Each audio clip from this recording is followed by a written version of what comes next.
So hello you guys, welcome back to my channel. It's time for another interview, chat, podcast style video.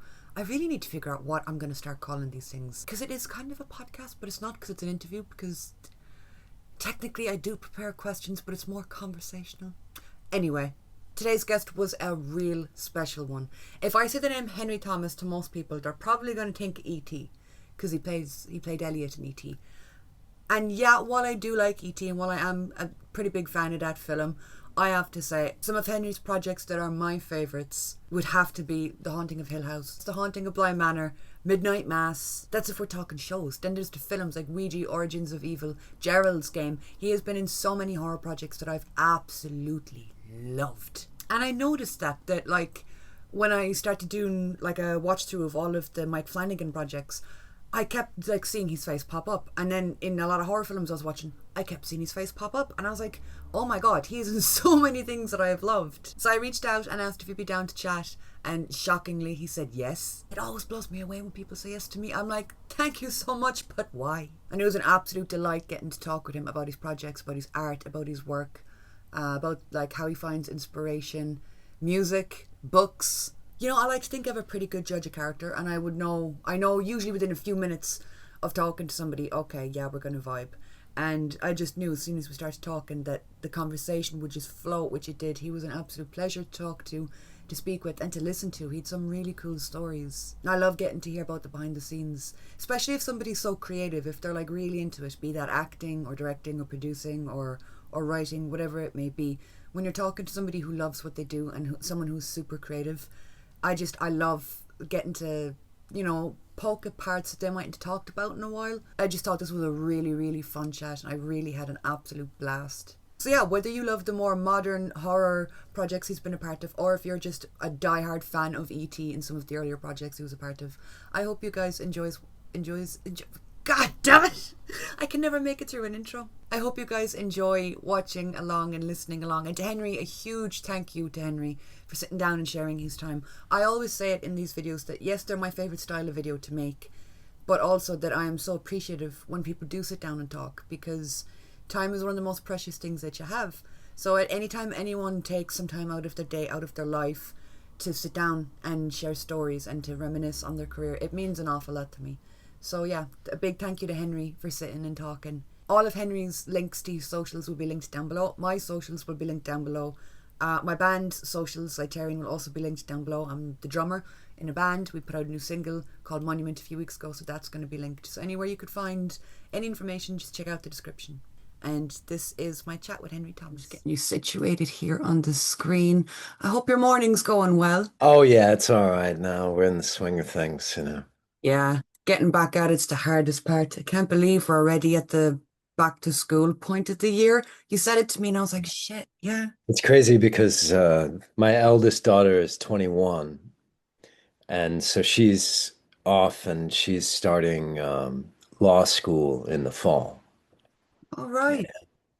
So she's kind of on her way, but then my my younger two are now in high school together, Uh, which which is great, but uh it's a lot different than last year because last year my son was in a different school, and so my mornings were I would wake up early, I would take my daughter to high school and mm. drop her off, and then I'd come back, get my son out of bed, which is almost an impossible, like Herculean feat to actually get him awake because he's a night owl. He stays up all night and he's on the That's me. I'm yeah, that exact type of person.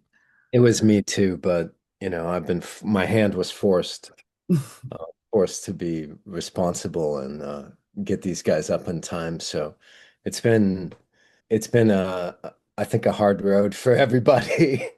Big adjustment, new routine. Yeah, but it's good, when I'm because my kids live with me full time. So when I'm home, which is most of the time, actually, I'm only ever gone for a couple of weeks at a time unless I'm Mm. on a big show like a series or something that'll take me away for 6 months. But usually I'm here, and so my day is spent making lunches and, then Homework. cleaning. I can't imagine trying to balance that kind of life. Like you said, that you're home, unless you have a particularly big project. But it must be Right. difficult for you with trying to balance like that, like making lunches, doing homework, and then working, doing what. Yeah. Yeah, it's strange because, no matter how long you've been away or whatever, it's like, get back on the bicycle and uh um, you show up for work and you're a professional, no one knows you've been making sandwiches for 3 months, 6 months maybe. I don't know. It's crazy balancing that kind of normalcy with something that's so abnormal in terms of a career. Yeah, it's strange though because it's always been my experience. Like, so for me, I've I've not known anything else. Mm. This is this has always been the routine. It's always been out of a suitcase and I'm here for 3 months, I'm there for 6 months, I'm home, whatever that is, It Yeah. used to be, it used to be my home that I grew up in when I was a kid in Texas, with my parents, but now both of them have passed away. So, and I haven't lived in Texas for 20 years. It still feels like home when you go back there, but it's always a little bit different. Mm. It's like they say, once you leave, you can never go back. It Yeah. always it always keeps changing, without you. So unless you're there for it the whole time, the place becomes sort of unknown to you in a way. Mm. This wasn't supposed to be part of the interview, but I Oh, find sorry. no, no, I Yeah. find it fascinating. Are you okay talking about that, like family life, balancing that with work and stuff? Oh, sure. Yeah. Yeah. I just because I always wonder. I mean, I grew up very average life, and my whole career is it's YouTube, it's reaction videos, it's reviews, it's podcasting. Like I would imagine, especially like at this time of year, moving into the fall, when it becomes time to start rewatching shows like Hill House or Blind Manor, that's become like my yearly routine. Yeah. Is it odd for your kids, or have your kids said anything about like their dad being a part of such massive franchises? I think it registers with them a bit, but they kind of laugh about it. Like if they see me on a thumbnail or something on Netflix, they're like, "Ha ha, Dad." You know, yeah. I don't know if any of them have actually watched the show. Well, I know my eldest, Hazel, she's seen Hill House, but yeah, I think when they were younger, especially my younger daughter, she she kind of thought it was like some sort of like carte blanche for society. I remember I left my wallet at home and we had driven to some place, like a coffee place or something. And I'd gotten out of the car and said, "Oh, Ev, we've got to go back. I forgot my wallet." And she said, "Dad, just tell them who you are and they'll just give it to you for free." And I said, "No, no, it doesn't work like that, but she had it in her head like I was some special citizen, because She was like, just name drop dad. It'll be fine. yeah, just tell them who you are. They'll give it to you for free, Dad. I was like, I think she was maybe 6 or 7. So, they laugh a little bit when their friends react like, "Oh, wow, that's your dad," or something, because they've seen one of the franchise shows or something. But yeah, for the most part, they're just kind of, at the roll their eyes stage of, you know, Yeah. is that your dad? Yeah. More at the kind of, I want to go on a trip or a holiday or I want to go camping. You're working again, Dad. Yeah, Yeah. yeah, it gets to be a bit like that sometimes. But it's kind of like being a soldier, but without the glory or the danger. It's just the travel and the threat of deployment at any moment, like you could be somewhere, you know, for any length of time, from 2 days to 2 months, or it used to be longer, but they've shortened it quite a bit. It's always fascinated me as well with like that going on set on location for shoots. Having to physically get there, like you said, living out of suitcases, living out of hotels. I mean, I did a weekend trip there in London a week ago, and I feel like I'm still recovering from it. Yeah. Yeah, it takes a bit out of you traveling, especially if you're traveling back and forth, or you're traveling a lot, small trips, just flying everywhere gets a bit old. But, it also affords you a lot of great opportunities. For instance, I would have never gotten over to Ireland and seen anything in Ireland, you know, in the course of my travels for work, but I was able to because, I just did it on my own on the tail end of a trip, um, No like a way. promotional trip. Yeah, like back in the 90s. And then I've gone back several times since then. But, things like that,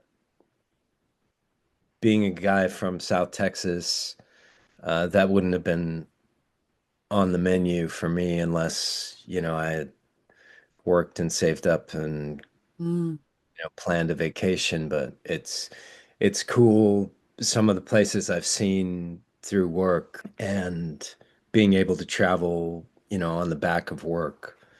mm. I've been to a lot of places in the world, and that's been exciting, and that's been, you know, that's been kind of my adventure with the whole thing, because I think the work is fun, but you also have to have fun for yourself and do things to, inspire good work, right? If you're meant to be playing people, and Yeah. people in different positions in life, I think it's important that you go out and live a little. You gotta see places and meet people, get some inspo. Yeah. Whereabouts in Yeah. Ireland did you see? You know, I I spent some time in Dublin, and then I drove most of the Wild Atlantic Way. Yeah. No. So Yeah. you usually start on around the Limerick or Cork area. Did you Yeah. That's where I'm from, Limerick. Oh, are you really? Yeah, Yeah. I drove through your town just that's a so couple of years ago. Yeah.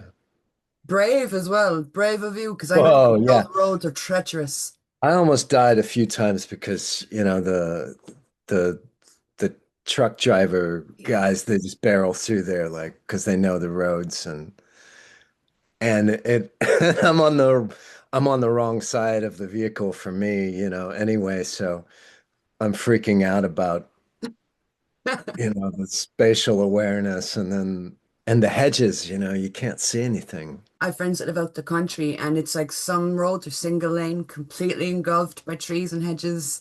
I know whenever any friends or family come over from the States, they're like, "We'll rent a car, it'll be fine." I'm like, "No, I don't Yeah. think you understand." No, Oh, it's beautiful though. It's worth it. that's awesome, and I'm glad you enjoyed your time here. Um, but yeah, with the acting side of things, then that you've experienced, you started really young. And I wonder, is there a moment that you can pinpoint where you kind of realized, oh, this isn't something I'm doing for fun, it's a career. I'm good at it. Yeah, that didn't really hit until probably like the end of my childhood career. Like at about 13, 14, I thought, Quite late then. yeah, yeah, because I was still finding my feet, you know, through the height of my sort of commercial fame. Before ET, I had done a few plays. I had done a film the year before called Raggedy Man with Sissy Spacek and Sam Shepard, Eric Roberts. And that was my intro into professional work. Mm. And that really shaped me in terms of, you know, what I saw actors doing and how I sort of modeled myself as an actor. I modeled myself after those actors. And uh, because I thought that's the way actors are meant to act and um, behave and so forth. And I just carried that with me, but I was still finding my feet and I was still, you know, pretty awkward with certain things and some dialogue and so the actors that I worked with between Raggedy Man and let's say Cloak and Dagger or even The Quest, like uh, which I think was called the Go Kids in the UK. But anyway, like I was still trying to figure out whether or not I was a good actor. Um, and I think I didn't really feel confident about my work until I was in my early 20s. I always say it as well about schooling that over here you have to figure out you start to finish secondary school when you're 17 or 18 and that's when you start applying for colleges. But you have to base all of your subjects for your leaving cert off of what you want to do in the future, meaning you have to decide at 14, 15-ish what you want to be. And Wow. I always said, like, how are you supposed to know who you are or what you want at that point? So it's interesting that that's around the same point that you kind of went through the same thing. Yeah, well, for me, when I was 14 or 15, I thought I don't want to be an actor anymore. I thought, but what I meant was I don't want to be famous anymore, Mm, you know.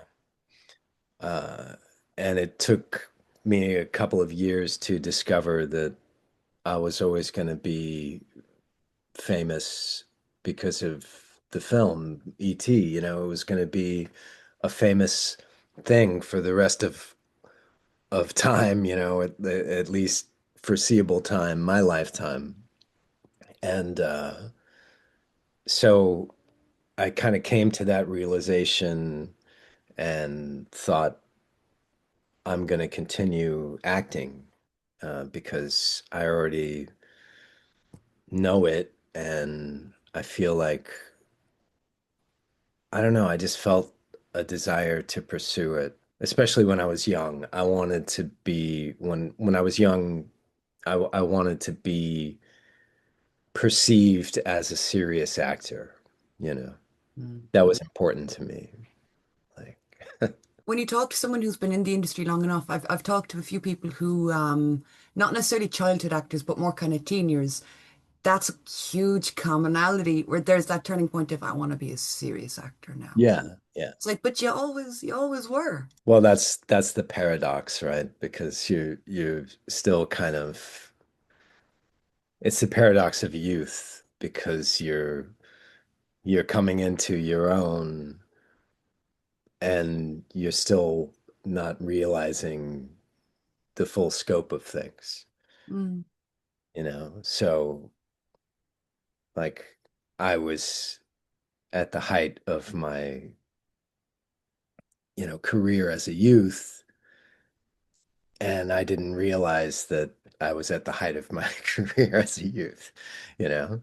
You can't see the forest for the trees sometimes because mm, it's uh it's not that easy to spot. And working on those sets, then you mentioned kind of mirroring a lot of what you saw or a lot of the adult actors on set. Did you get any advice from anybody that stuck with you when you were younger? Oh yeah, for sure. Yeah, I mean, I worked with the late great Gene Hackman on a film called Misunderstood in 1983, and between that and seeing Sissy Spacek and Eric Roberts and Sam Shepard work, um, that sort of cemented my pathway of what kind of actor I wanted to be, what kind of uh, and the kind of advice that Gene Hackman gave me stuck with me through my entire career. I still reference it today, you know. Mm. It's like when old cowboys say things about like the old guys, like they say, "Oh, I'm still learning things he's forgotten about." It's like those are that's how I feel about Gene Hackman, because I always go back to that experience of working with him. Fabulous actor and incredibly talented guy. Very lucky Yeah. to known him. Yeah, I was lucky to have worked with him because he just, I mean, maybe he didn't want to look bad in the scene or whatever, so he would pull the director aside and say things like, the kid's anticipating or whatever, Yeah. and that would school me on that sort of thing, and as it happened, I tended to do a lot of things incorrectly, so I learned a lot from working with him. I want to touch on E.T. then as well because obviously it's E fucking T. Come on. I have a funny experience with that film because I didn't see it until I want to say my late teens. Because my mother had always told me I saw it at the cinema. No.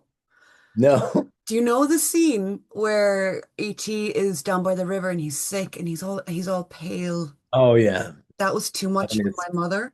So oh she yeah. in It's too hysterics. much for a lot of people. Yeah, it's She's not alone. but she never finished the movie. She left the cinema thinking E.T. died. So into adulthood, that was her Oh. takeaway from the movie. So we watched it together anyway during my teen years, and she had a moment of, "Oh my God, this movie's incredible. Oh my God, I had no idea." And I was like, "What do you mean?" And I'll never forget it. She was sitting beside me and she went, "I thought he died all this time." Yeah, us watching it together, it's the kind of movie that it is passed down from generation to generation. Yeah, it has been now. It's taken on a new meaning for people because I think it's become a family memory. Like Yeah, we watched this together, or my family took me to see this in the theater. I encounter that a lot from people, and it's nice, but it's sort of like what Wizard of Oz was to me growing up. Like it was always on TV, like on like Thanksgiving or the holidays, right? It would always come on, and it always reminds me of my family. So, like, I'll still watch it over and over again, like every year, just because yeah. it takes me back. And I think E.T. does that for a lot of people now. Yeah, definitely. I think it's Christmas time over here. It's on a lot. It's usually on RTE, which is it's a just a regular station, but I think it's Christmas every year it's on. I mean, it's a good family film, I think. It's fun. It's a little dated, but it still holds up. Ouch. Do you know what? I've gone on a mad 80s and 90s kick lately, and I think there's a fine line between dated or retro or vintage. Yeah, I mean, it's very much a film of its time. Yeah. Yeah. Yeah, the look of it and everything. It's like, Oh, I love the look of it though. I yeah, love it's great. It's magic. For you being on set, I know now I know a lot of it was practical effects and animatronics or puppets. But again, Yeah, you were quite young. So your first time seeing it, was it how you had envisioned it while filming? it was it was kind of magical because of all the special effects, because that was a mystery while we were filming, Mm. you know. None of us knew how it was going to look in the end, We were just, looking at tape marks and tennis balls and Well, yeah. things, and then I mean, of course, the ET itself was a animatronic, physical Mm. puppet or a suit. It was also a suit at times when it needed to be mobile.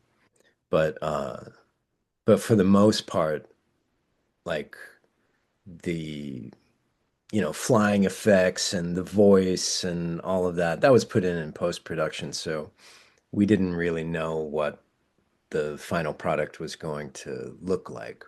Mm.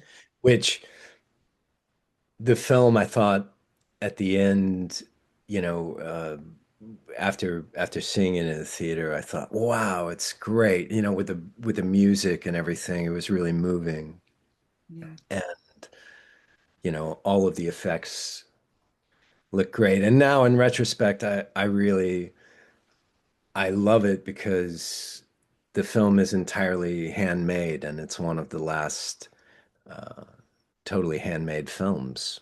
Um, Mm. you know, I mean, there's another decade of special effect movies, before CGI and everything, but I think those films are really special because everything is hand painted.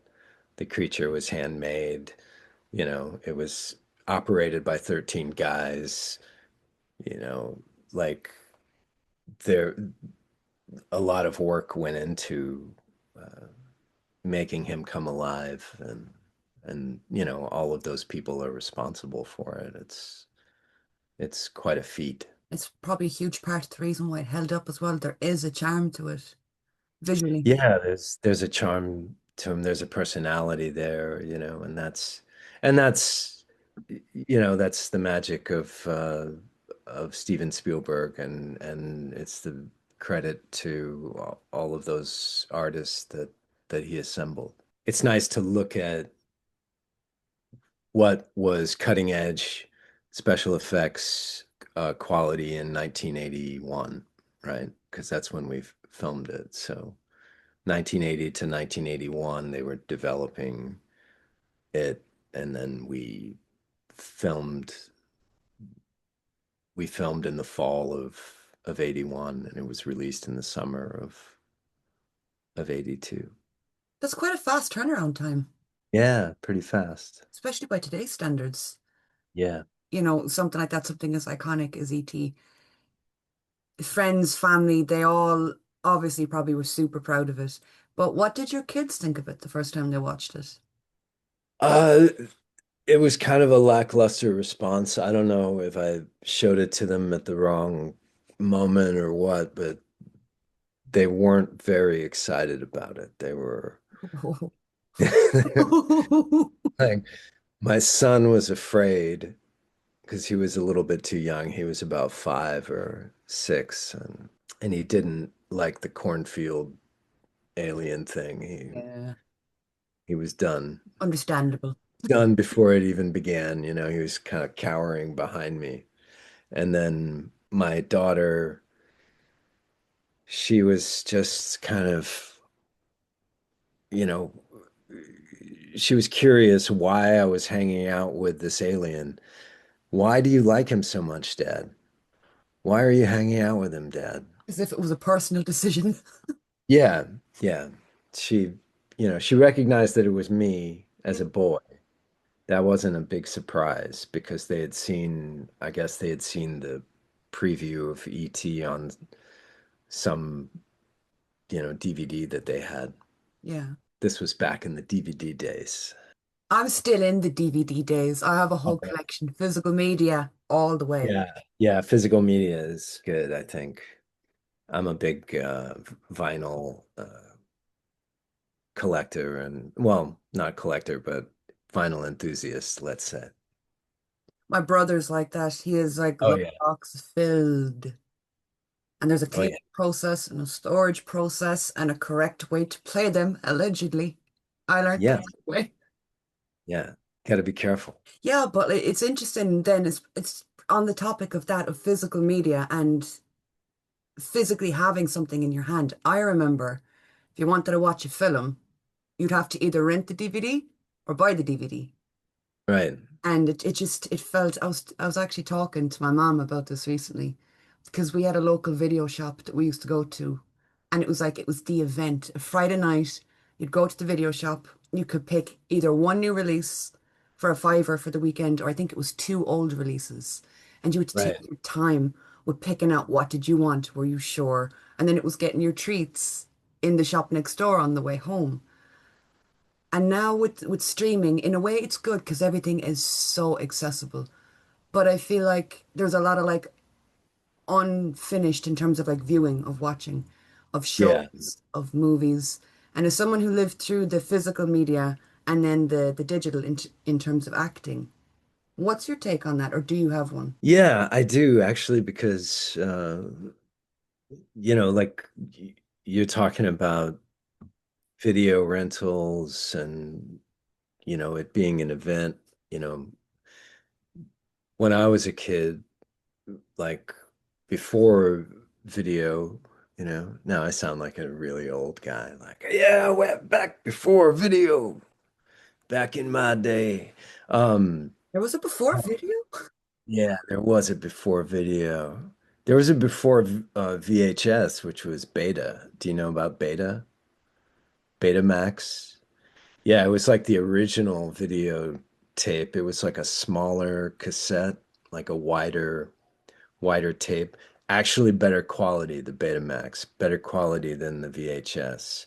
But um the players were very expensive and Uh, I forget what happened, but somehow VHS overtook it. It's probably, you can Google it, probably they'll tell you all the gritty details. But before that, right, when I was a kid, if you didn't see it at the cinema, then you had to wait until it came on television a year later, right? Before cable, right? When it was just in America, you just had the three networks. You had ABC, NBC, CBS, right? And you had PBS, like Public Broadcasting System, which, had Sesame Street and Electric Company and Nova and all these nature shows and like British shows. So we got like Monty Python on the NPR. We got Monty Python and Benny Hill, Faulty Towers, and some other British shows. But those were, that was kind of like the most exotic thing you could get on TV mm, when I was a kid. And then otherwise, it was just the network shows and the network news and sports on the weekends. On Saturdays and Sundays, they would show old movies. Uh, and then on like Saturday nights, they would show recently released movies that had been in the theater a year before. So you would have to see the movie in the theater, or you'd have to wait and until it came on TV. And then, I don't know, when I was like 10 or 11 years old, the, video cassette players started becoming a thing. mm. And then, video rental followed soon afterwards. So you'd have to wait a year between seeing it in the pictures and then seeing it at home? Yeah, exactly. So it was but it was it was like an event to go see the movies because it was like not only if you were going to the theater, not only were you like on the cutting edge of what was just released. But, you could also go there and watch maybe two films like back to back Yeah. and, make a day of it. And you'd go with your family and it was fun. And I think that's missing now a little bit in the audiences because the the product that they're giving the audience is convenience, right? Mm. So the entertainment has become convenient, right? And it's so convenient that you can take it or leave it, right? You don't have to come and sit down in front of all these people Yeah. and, just sit there because you're afraid to walk out. You know, Yeah. you gotta you've got to sit there maybe and sit through the whole thing because maybe the person you're with likes it and you don't, but you're going to sit there and then afterwards you're going to talk about it, right? Mm. Because you're not going to talk during the movie. All these things are kind of missing because people are used to having you in the living room and they can pause you and they can rewind you and they can freeze Or frame you in your phone, or in your phone streaming from or your phone. anywhere really. That's the thing, it's great, but convenience is great, right? But they've kind of broken the fourth wall inadvertently and they've made it too accessible. So they've destroyed the mystery. And when you destroy the mystery, then the audience already knows the trick. You're just playing to like a wizened audience that is looking at you critically now. Yeah, and I think having like lived and experienced at least like the video shop side of things, I think it's interesting to see the switch and the change as well in attention spans. Like shows that might get dropped after a season, or if they don't hit a certain amount of virality, they're just kind of disregarded. And it's sad because there's so many gems out there that I have loved that maybe never made it past a season one, that might have never made it past half a season because it got dropped in the middle Yeah. of a season. Or, you know, they shot an entire season's worth of stuff on spec and sold it to a company who's distributed it or put it out on their streamer service. And that's it.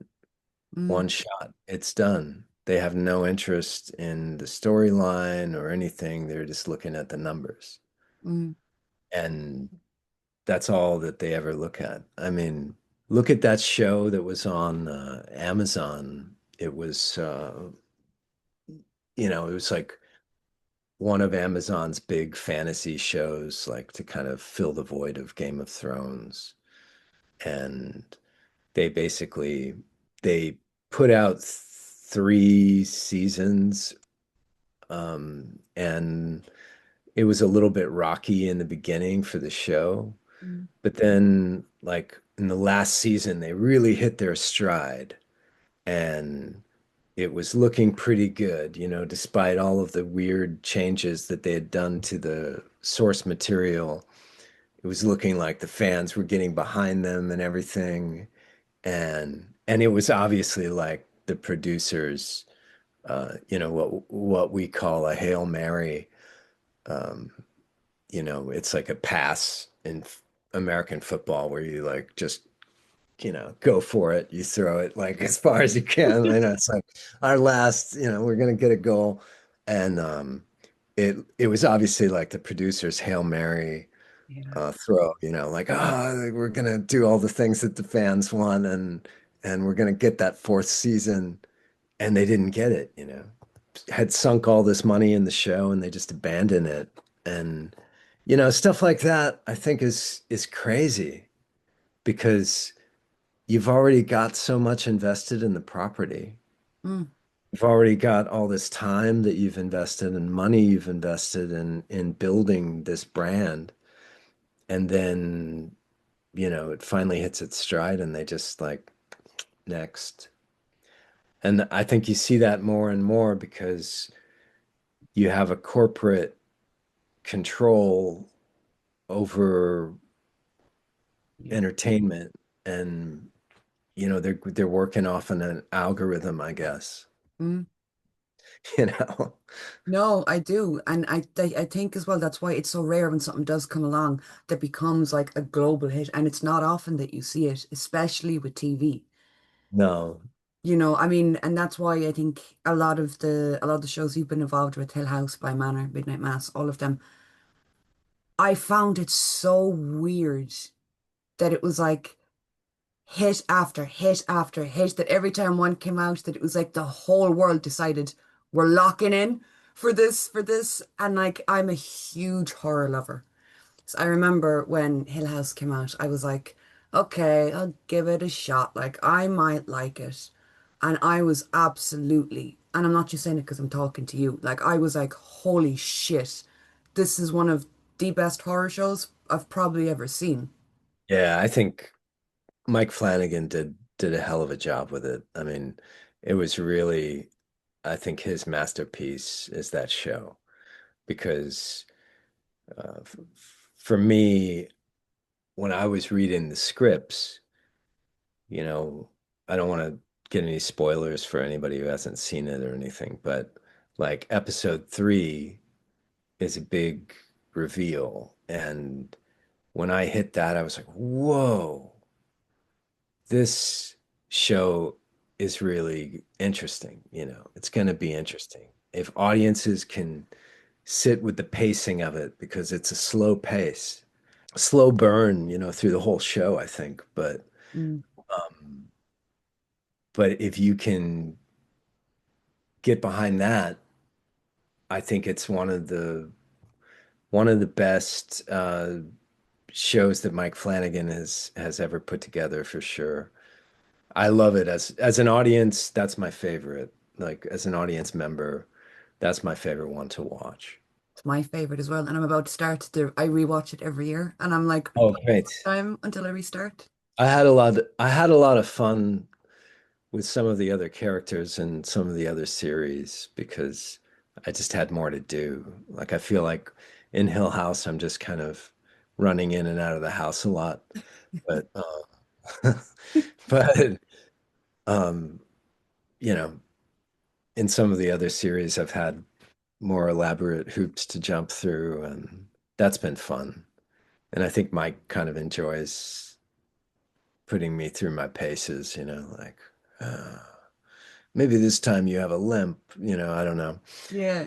like that. He's just he's open to suggestions, but he's also, very direct in what he wants. And what drew you to those projects initially? Was it the script or was it Mike? Because you've collaborated a lot with him. It was actually Mike, because I had worked with him the year before a couple of times. Like we originally worked together on a film called Ouija, Origin of Evil, a prequel to the Blumhouse uh, movie Ouija, which I wasn't a big fan of, but Mike wasn't a big fan of it either, I guess. But he said, I'll do this to Jason Blum. I'll do this, but I'll only do it if it's a prequel and I can set it, you know, in the 60s. Mm.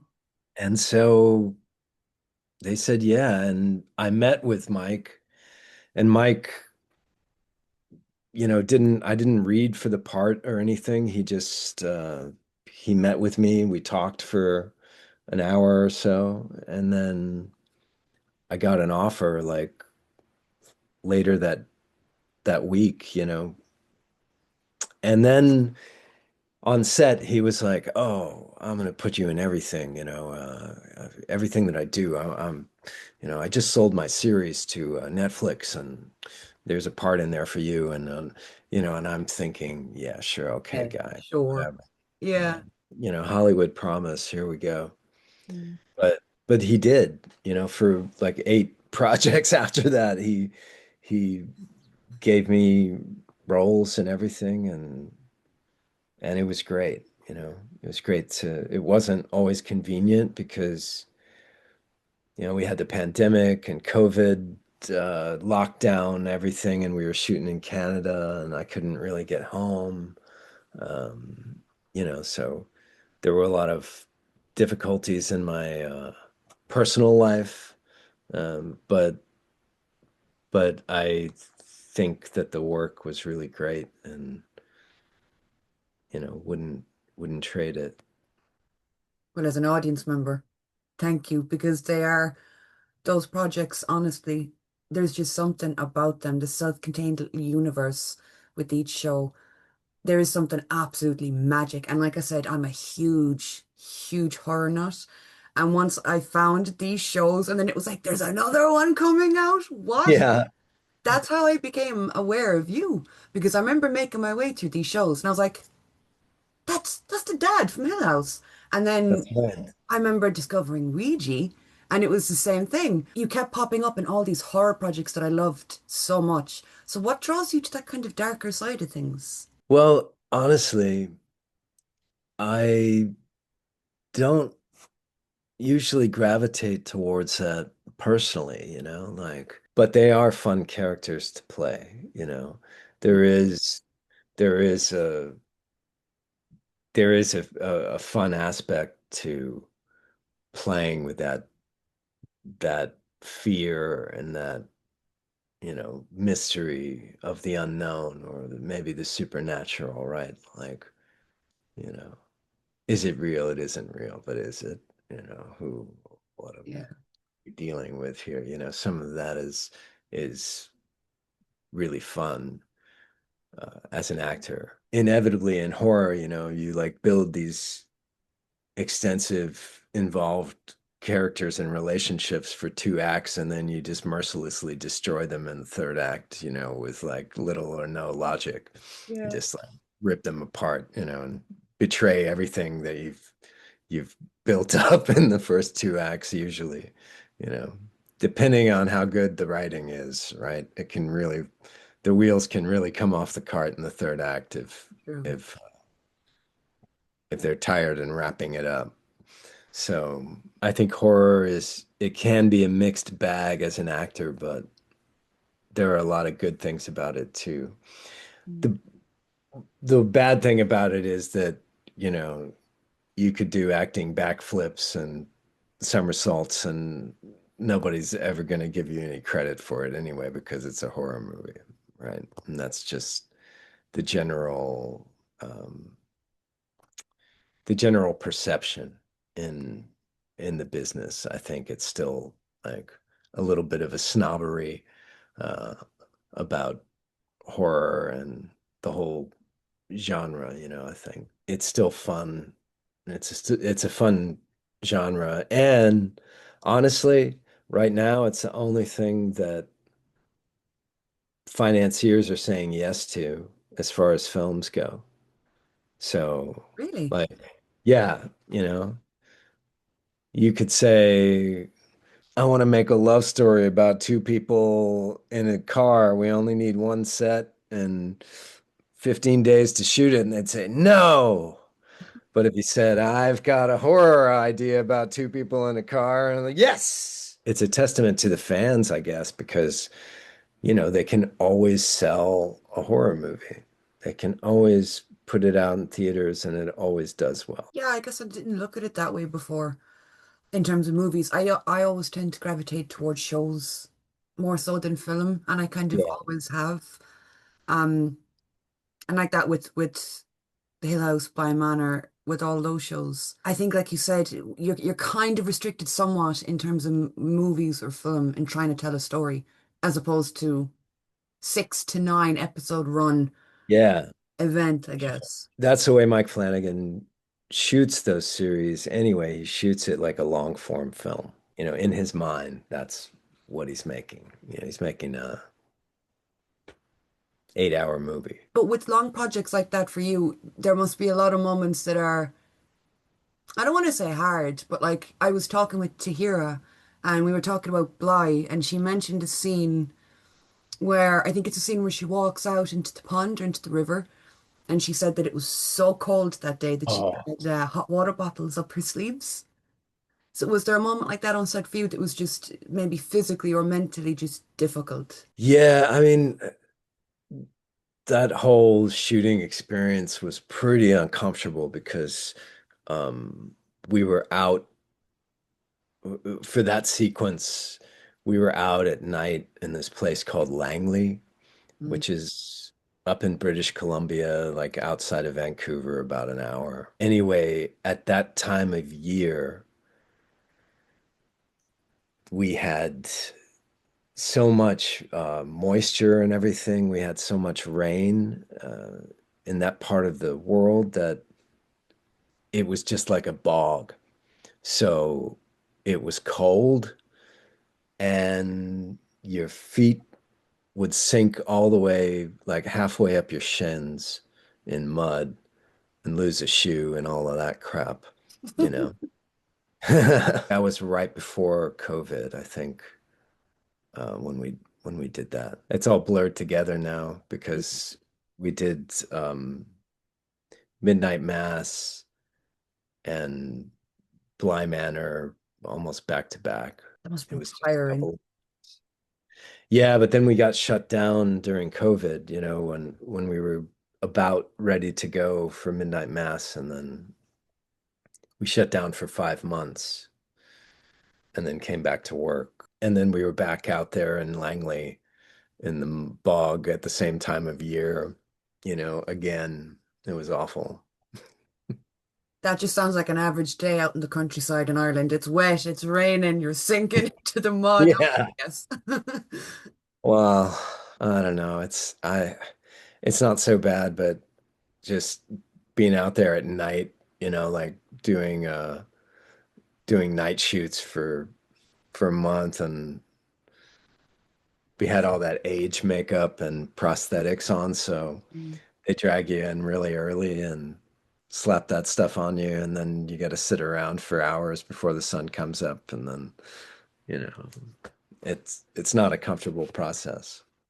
Trying to act and remember your lines as well when all you can think of is my socks are wet. It's the worst feeling in Yeah. the world. Yeah, you turn into a giant toddler like Yeah. that. You just add water. I remember that one really long continuous shot. It was Hill House, wasn't it? Yeah, it was episode 6. We did a one-hour kind of episode. It was actually four shots in the whole episode, but they're like 22 to 25-minute takes. What's the stress like on set on a day where you're doing something like that? I imagine it's through the roof. Pretty stressful, but it was a lot of fun to do. We just treated it a bit like a play, but the crew had to rehearse much more than we did because Yeah. uh, technically, they had the harder job. But basically, we rehearsed it for a couple of weeks and then we shot it in a couple of days. But have you seen Adolescence Yeah. on Netflix? Yeah. That whole show is oneers. Like every episode is a oneer. It's like an hour long oneer. That's crazy.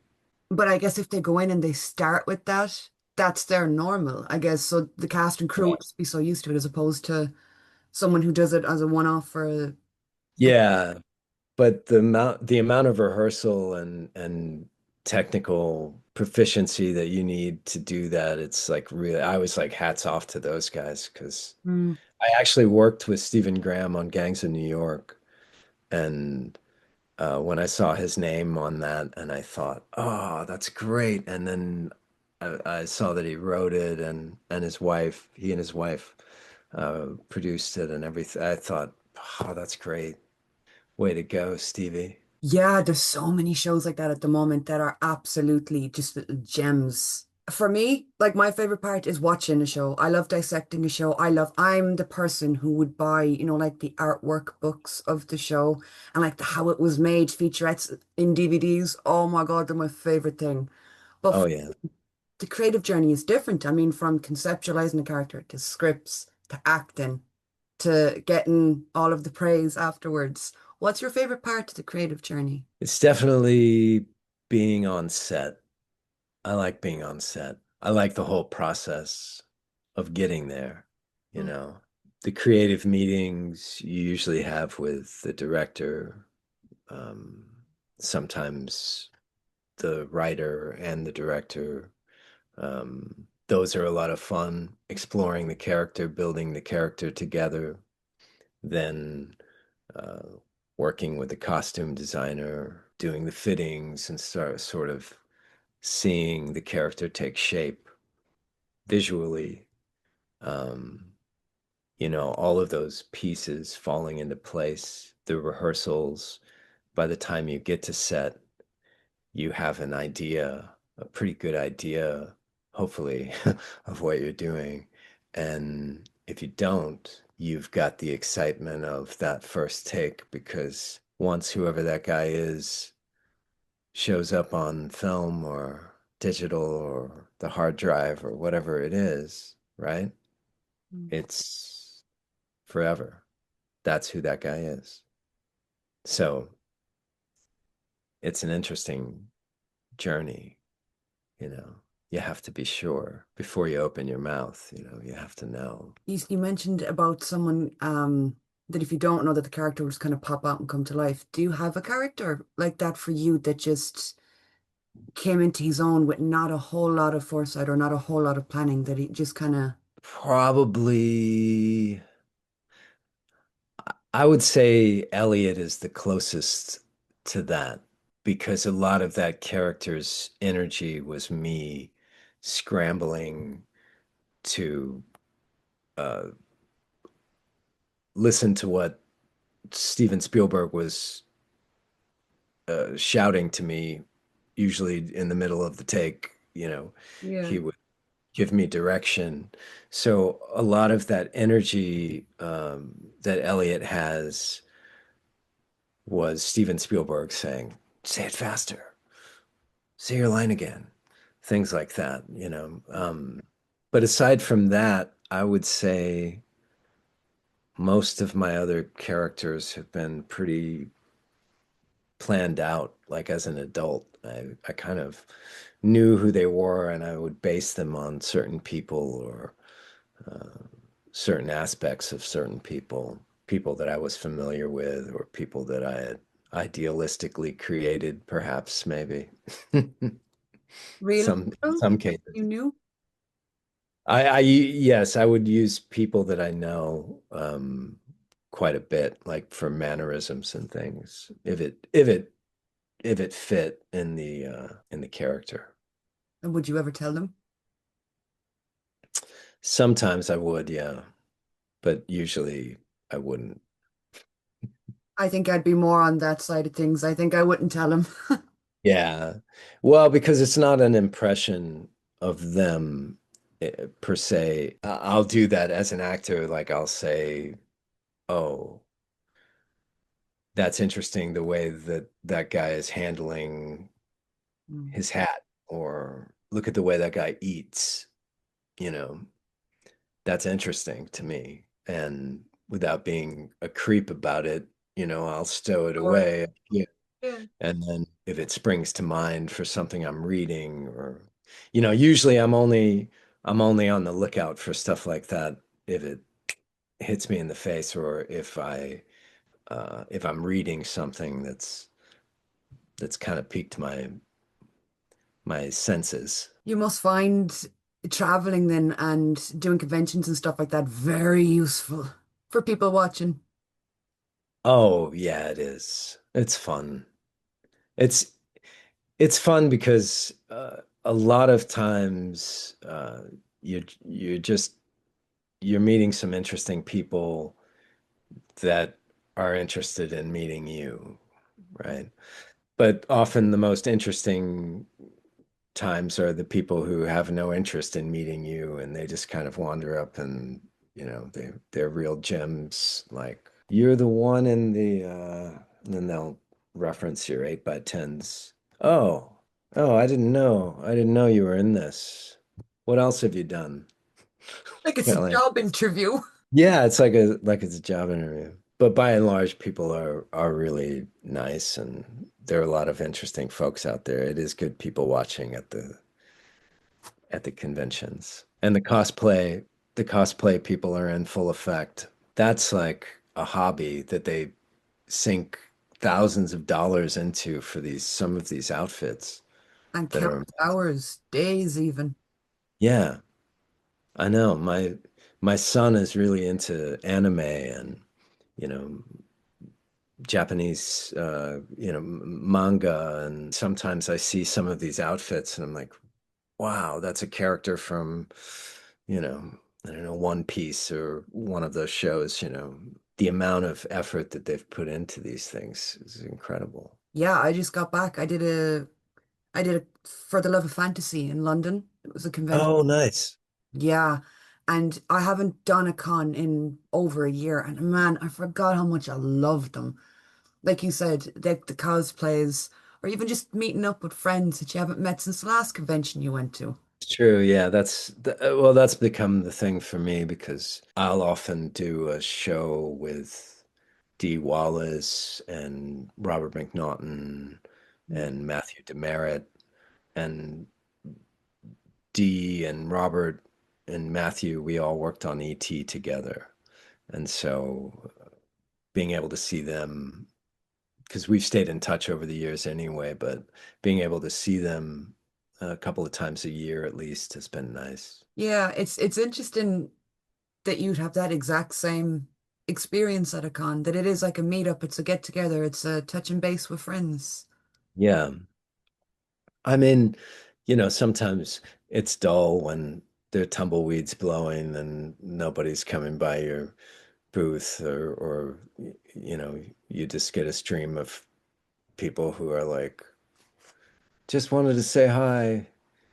And And look at then, you. yeah, people like that. Yeah, sometimes you get that. But by and large, it's a fun experience. I've had fun, and and I've met some people that I've always wanted to meet as well. Like I met John Cleese, I met William Shatner, I met John Milius. Do you know John Milius? He wrote Conan the Barbarian and directed it, I think. At a con? You met him at a con? Yeah, I met him at a con. And so how does that work for you? Can you go up and talk to them, or is it green rooms? Probably green rooms, right? Well, my my friend Robert McNaughton, who played Michael, my brother in ET, he has this page on Facebook. It's called Action Figure Michael, and he has his action figure from ET that he carries with him at all times. And when he meets a celebrity, he takes a photo of that celebrity holding his action figure. So um, he will kind of shamelessly ask anybody to hold that action figure, and in the photo. And some people say, like, I think William Shatner was like, no, no, I won't. Or maybe he did, but he wasn't very nice to me. But I had a shaved head because I had just done Dr. Sleep, and I think he thought I was some kind of freak, like some ghoulish freak. Because Robert was like, "Oh, Mr. Shatner, we're the guys we're the young kids from ET." And Shatner was to Robert, "What? Well, you were." And then he pointed at me, and he goes, "But he wasn't, not him."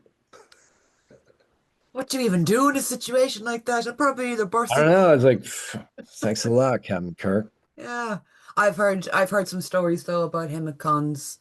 Yeah, yeah. He has like a plexiglass thing, and Mm, yeah, he's full on. But he's 90 something years old, so yeah. go for it, Bill. You've got to try and get over to Dublin Comic Con. Man, people would go I'd love to. crazy. Yeah. When is it? We have one in spring and we have one in around August. So it'll probably be Okay. spring you'd be looking at. But Yeah. I just know people will go nuts. Oh, I'd love to. Yeah. You know, that's another good thing about the cons is, Mm. you know, you get to travel a bit and some of them are really great destinations. And I think Dublin's a great place. I always have a good time in Dublin. Yeah, and it's on in the convention center. It's in the city center. It's a really nice venue. It's nice to get Nice. to. I think you'd like it if you like the con scene. Dublin Con Yeah, is one that I keep going back to. I would like to do it. I'd like to do that, and I'd like to go to one in Japan. I'm trying to get a trip to Japan. Oh, you should. There is a con in Japan in Tokyo, but I think they have to invite you, you know. Yeah. And it's probably mostly merchandising and vendor stalls and stuff. I don't know how it all works, but I was just like, please. Take me in. Well, because my son really wants to go to Japan, you know. There's one coming up. I'm going to one in Portland, Oregon, and he'll be able to come with me. So, And does he like it? well, he's only been to one other one, I think. But he was much younger, so I think this will be good because you know, he'll undoubtedly have things he'll spy in the vendors and Oh, yeah, I was just gonna say it. And fleece you for. He'll come running back to your table. yeah, he will. Yeah, but that'll be all right. He doesn't get to come with me often, so that'll be nice. I just want to touch on music very briefly before I let you go, because Yeah. I could see guitars behind you, and Oh yeah. I'm in a band myself. I'm the Oh drummer. nice. Yeah, I'm the drummer in my brother's band. So I love meeting other musicians and picking their brains. Oh yeah. So guitar, that's you? Yeah. Yeah, I play guitar. My dad was a trumpet player, and I started playing trumpet till I was about 13. Wanted to play the guitar because trumpet wasn't cool. I had lessons for a year and then just played in bands most of my Mm. young adult life. You know, now I just play for fun. I don't really play out much anymore or anything. I have an album that I recorded with my band um, in LA. I'm going to press some vinyl uh, of it and get it printed up and bring it to shows and sell it and maybe, you know, have it available online. You should. Yeah, I'm going to. We haven't done it and it's been a couple of years now since uh, we got it finished. So Mm. I'd like to release it of sorts. It's songs that I wrote and recorded, and we played out as a band for about 8 years in LA area. So yeah. And do you think you'd go back to playing live? You know, I feel like a little too old for it now, but just because, you know, I'm kind of like a stay-at-home dad when I'm not working. I think maybe like when the kids kind of leave the nest and uh, Mm. I'm left to my own devices, then I'll start like a group. Maybe just you know, if it's just to get together on Sundays to play music. That's Mm. that's the thing. That's what I miss about being in a band is you know, we used to get together every week at least to, you know, to play a show or rehearse. And when you don't have that outlet anymore, you know, you miss it. As fun as it is to put on a backing track on YouTube and go crazy in the music room, it's not as fun as playing with other musicians in a room. I know that feeling all too well. We do band practice 3 times a week in my kitchen. It's myself, my brother, and our bass player. So there's the three of us. And we're working our way through an album. We have singles, I think, recorded completely and they're in the mixing process. Oh, that's awesome. Yeah, but the feeling of like that being in the room together, you know, Yeah, the good and the bad, the good job and the don't fuck up again or I will kill you. the moments when you're playing and, you know, can do the rock and roll nod, you know, and everybody knows like we're gonna stop Yeah. or it's like things like that that you miss. But you've been kept quite busy.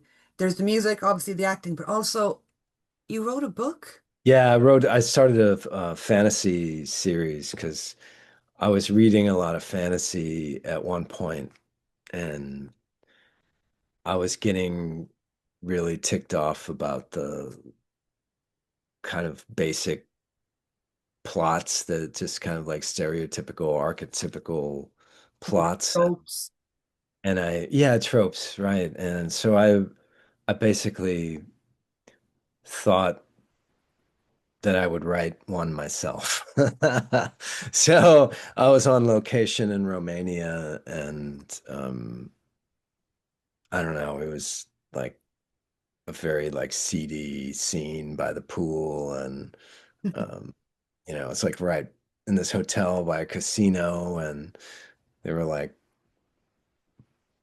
call girls by the pool every day. And I said, man, I'm gonna get in trouble here, or I'm gonna write this book I've been I'm gonna thinking stay focused. better stay focused. So yeah, I did, and I wrote most of it, and then I came home and finished it, because I was already on a roll. And then I started the second book, but I've been having trouble because uh like I co-published the book. The first book is called Window and the Mirror, and the series is called Oesteria and the Wars of Goblinkind, and it's a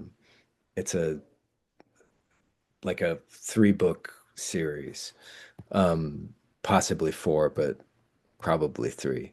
Co-publishing house, I don't even know if they're still in business anymore, and I'm going to possibly, just put this one out on Amazon or something.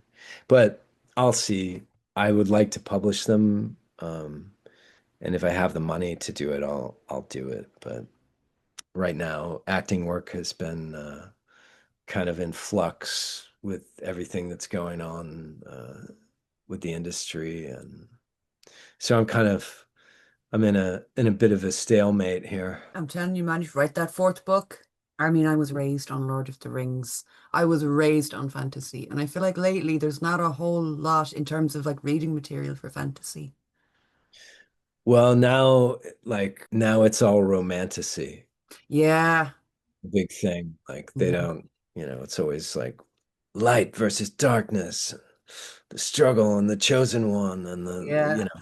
and and that's cool. Like, those are themes for a reason, but also I think it got less and less inventive because people stopped wanting to take chances.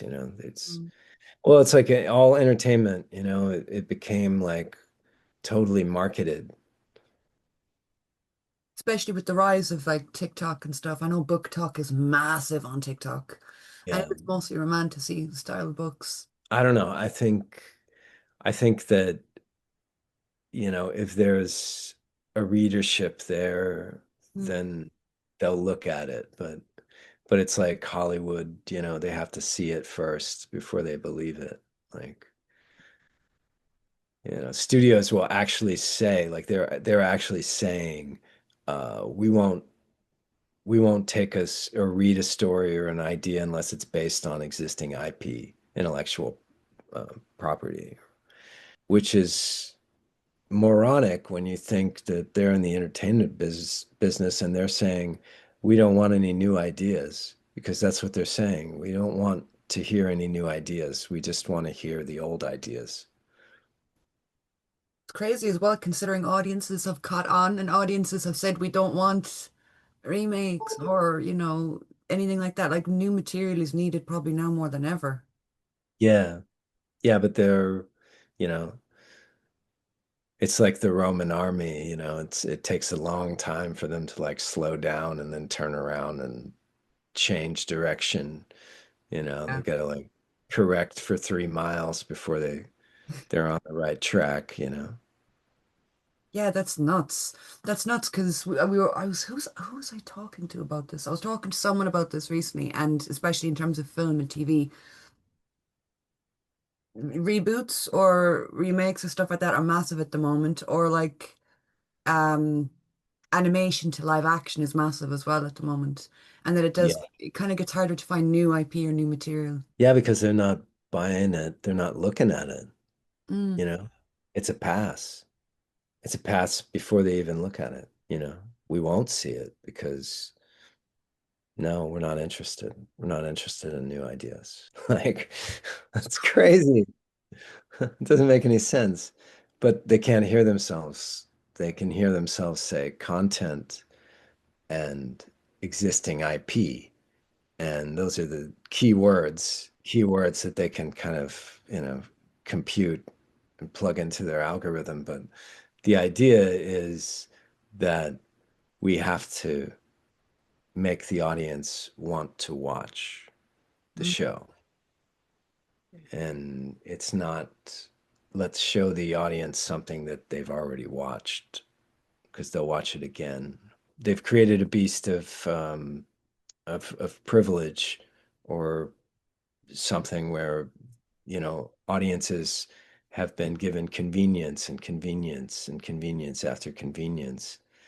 And now they want the convenience of seeing new ideas or Mm. seeing original stuff. Thank God some projects still get through. I think a lot of projects are getting through, and I think that, you know, there's like a resurgence of independent films that are getting made now and produced. Investors are willing to put a little money into that because it's not too much. People can do it. And so there's a lot of like low budget independent films being made, which is interesting because it will bring about a lot of new filmmakers, right? If one of these or several of these hit, then the powers that be will latch onto them and give them more projects, hopefully. If Hollywood will still work that way, we'll see. And then hopefully more independent films will be able to be made. Because I find that happens. What there was one, was it last year, that completely blew up. It was a small indie movie. It wasn't a horror. Oh God, I can't remember. I can't even remember what it was, but I remember seeing this film everywhere. And since then, like most of the cast and the director have gone on to huge Yeah. projects. Yeah, I mean, in that way it works. Like you can do something that people take notice of and they will give you another project and give you a deal and Mm. you know because I think the impetus now is on the storyteller as the content creator, right? Like the guy with the show, like Mike Flanagan, they will hitch their wagons to him because he's got more ideas and they can kind of put those forth. And that's kind of been the process because they killed the movie star a long time ago. It used to be, we'll get this is a vehicle for Tom Cruise. And so, we'll populate it with people that will help make Tom look better and do Mm. better. And we'll follow that, you know, chuck wagon to the bank, as long as we can. And, he's 65. We'll still do it. There he is Hanging hanging off off an the airplane. hanging off the wing of an airplane, and it's like the formula works, right? So don't fix it if it ain't broke. And I think that's an isolated case, and that's the last of it, right? We don't have movie stars like that anymore. The reason being is because it's better the studios have wagered that it's better to put their money on the people that are inventing the stories. And that formula has been working. Now I think they're going to be stuck in a pattern of making more varied content, or it's just kind of all over the map, new wacky ideas and things we would never do before, you know. So we'll have a period of that. And then it'll settle back into some genre of film that everybody is nostalgic for, like the spaghetti western, maybe. I don't know. I think nostalgia in itself sells more than anything. No, I think you're right with that for sure. That is that is the fuel for the times, really. I found myself even recently going back and rewatching like films and shows I loved from childhood. One of my first ever favorite TV shows in my very young teen years was Prison Break. Oh yeah. Don't ask me why I don't love prison movies or anything like that. I just saw this and was like, yeah, this is my personality. But in terms of like longevity and like a story staying with you, I feel like it's rarer to find that now with shows or products online. I think that the filmmakers are connecting less and less with the audience. And I think that's the problem, you know. All the moments are taken for granted. There's no moments of resonance, right? Like it's all so familiar that it's just taken for granted, like we've all seen someone look at their phone, so we're not going to spend any time on watching that person look at their phone. You know what I mean? And Yeah. instead of, let's watch this person look at their phone. Maybe we just see their face instead of the phone. But we're going to watch them, or we're going to watch the act of it. We're going to actually focus on something for more than a few seconds and not flip back and forth, right? We're going to force the audience to watch something, Mm. not going to give the audience what they want. We're going to make the audience look at this, and it may be uncomfortable. Like things like that, it's like people aren't making films, they're making products. It's fascinating to hear your take on it because, like I said, as a viewer and as a lover of media in general, really, like I love film, but I have a serious love for TV, and I've been lucky enough to have spoken to a lot of directors, costume designers, or actors that I'm a huge fan of. And I just love hearing your perspectives of that side of things because it's easy as a viewer to go, silly things like why wasn't there a season two? Or why is there such a long gap between seasons? Yeah.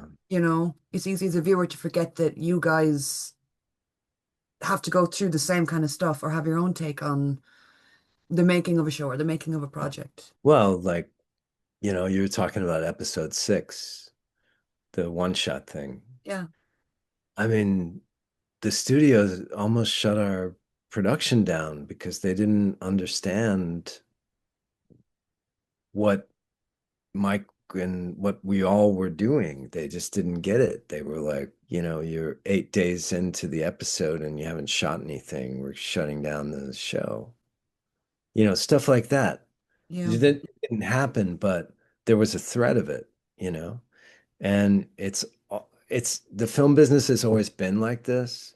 It's always been a struggle between the creatives and the corporation to a certain extent. The studio is like a bank, Mm. and you're like, as a production crew, you're like the people with the loan, you know?